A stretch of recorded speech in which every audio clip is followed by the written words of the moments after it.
abordaremos el tema de problemas en colapso de puentes. El objetivo principal de nuestra investigación consiste en el análisis de las causas geológicas del colapso de puentes para determinar posibles soluciones que permitan asegurar su estabilidad ante dichas situaciones. La construcción de puentes constituye una estrategia de conectividad. Estas responden a las nuevas exigencias de desarrollo y crecimiento del país. Sin embargo, estos han sucumbido a diversos fenómenos geológicos que han ocasionado que estos colapsen. Entre estos factores tenemos en primer lugar a la socavación, que es la remoción de materiales del lecho de un cauce, debido a la acción originada por el flujo del agua alrededor de una estructura hidráulica, como pilares y estribos de un puente. En segundo lugar, se tiene a la inestabilidad en los suelos. Los diversos estratos que componen el suelo del terreno pueden contener depósitos de arenas, limos, lentejón arcilloso, rocas meteorizadas y entre otros materiales que pueden ser perjudiciales para las cimentaciones del puente, debido a que la composición y propiedades de estas varían. La estabilidad de los suelos también se ven afectados. Por último, la actividad sísmica es responsable de que las estructuras de un puente se vean afectadas, ya que éste puede alterar su rigidez y resistencia, por lo que pierde su estabilidad y eventualmente puede producirse el colapso del mismo.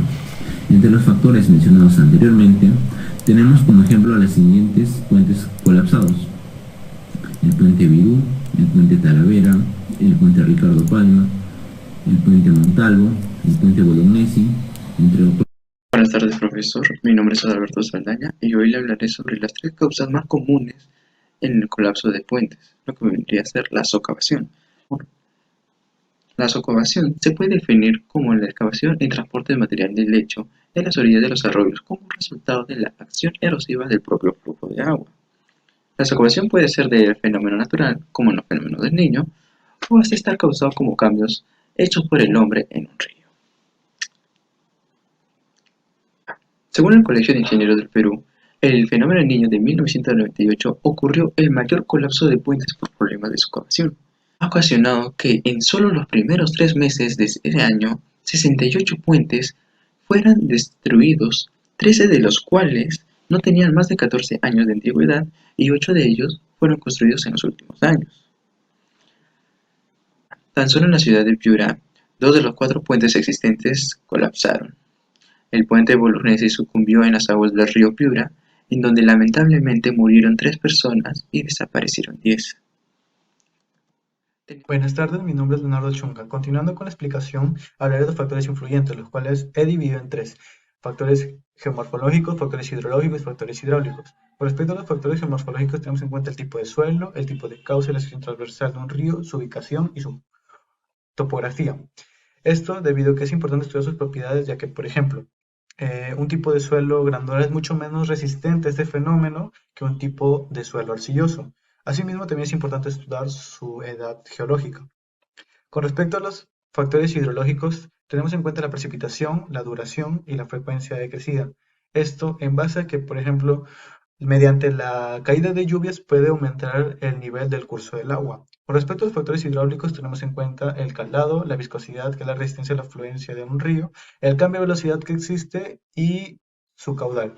Estos factores influyentes generan factores desencadenantes, los cuales son la socavación general y la socavación local. La socavación general está definida como un descenso en el fondo del río debido al aumento de la capacidad de arrastre de este mismo. Se divide en largo plazo y en corto plazo. A largo plazo ocurre generalmente por la naturaleza y es considerado como una excavación permanente, y a corto plazo es cuando ocurre en época de crecidas de un río. Asimismo tenemos la excavación local, que ocurre por los mismos factores influyentes.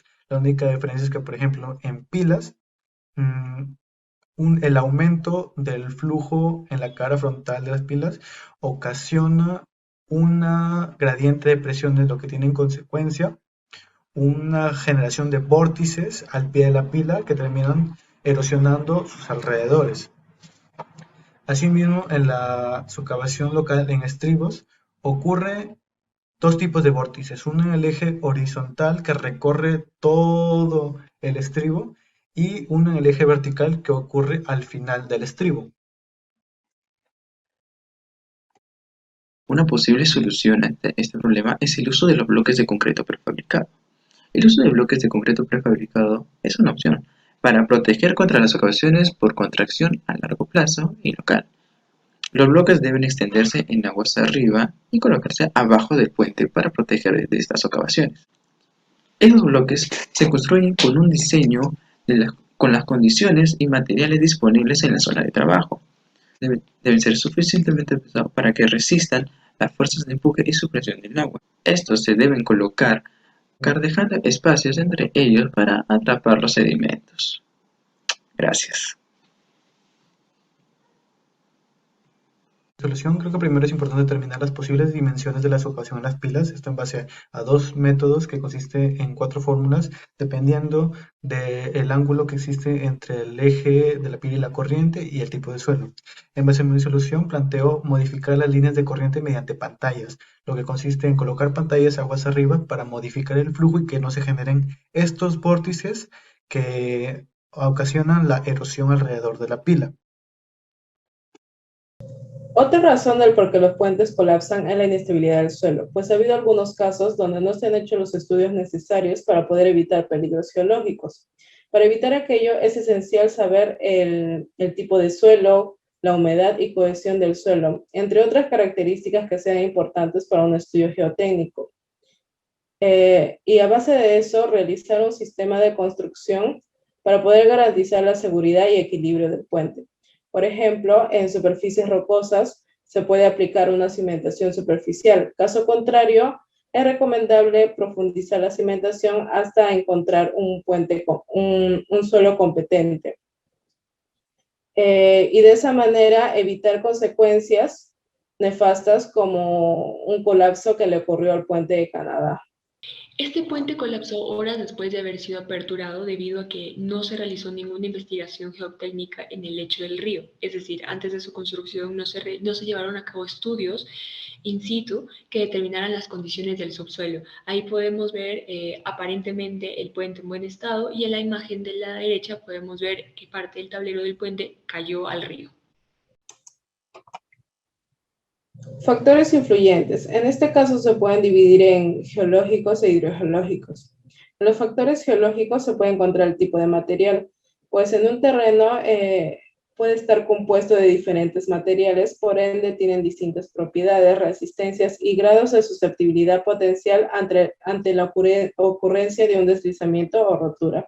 Y estas características pueden influir en la estabilidad del suelo, como también por las fallas y discontinuidades. En el caso de los factores hidrogeológicos están las aguas superficiales, pues para realizar una cimentación del puente bajo agua son difíciles de encontrar un terreno que resista altas presiones. Por otro lado están las aguas subterráneas que ejercen una serie de disoluciones y cambios físicos químicos en el terreno. En consecuencia, pueden disminuir las características resistentes del suelo. Los factores desencadenantes. Tenemos 3 principales. El asentamiento diferencial del suelo. Esto es producido por defectos propios de la cimentación, por la estratificación del suelo y la tipología del suelo. Dicho de otras palabras, el asentamiento del cimiento del puente se debe a una heterogeneidad del suelo o a la variación de carga que se transmite de la estructura a la cimentación. Como podemos ver, el puente pues, se presenta un pequeño hundimiento. Luego tenemos el hundimiento de las cimentaciones. Comúnmente se produce por el bombeo excesivo de las aguas subterráneas de los acuíferos, donde la tierra disminuye gradualmente. Como podemos apreciar en la imagen, el puente parece que se ha hundido. Ese hundimiento se debe a que hay una mayor compresión que la capacidad portante del terreno.